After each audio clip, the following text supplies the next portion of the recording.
কোরআনের আয়াত মহান আল্লাহ বলেন, হাফিজু আলাস সালাওয়াতিল উস্তা ওয়াকুমু লিল্লাহি কানিতিন।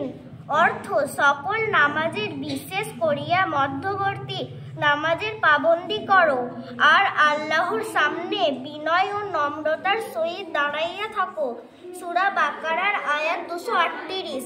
মহান আল্লাহ আরো বলেন, ওয়াস্তাইনু বিসসাবরি ওয়াসসালাহ ওয়া ইন্নাহা লাকাবীরাতুন ইল্লা আলাল খাশিইন। অর্থ, তোমরা ধৈর্য এবং নামাজের সহিত সাহায্য প্রার্থনা করো। এই নামাজ অবশ্যই কষ্টকর, কিন্তু তাহাদের জন্য কষ্টকর নহে যাহাদের অন্তরে আল্লাহর ভয় বিদ্যমান। সূরা বাকারার আয়াত 75।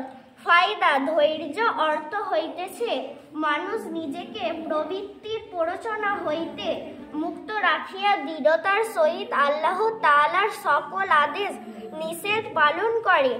এইভাবে কষ্ট সহ্য করা এক প্রকার ধৈর্যশীলতা এবং প্রমাণ।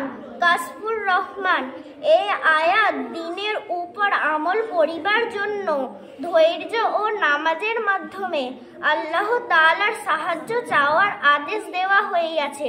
ফতহুল মুলহিম মহান আল্লাহ আরো বলেন, কদ আফলাহাল মুমিনুন আল্লাযীনা হুম ফি সালাতিহিম খাশিউন।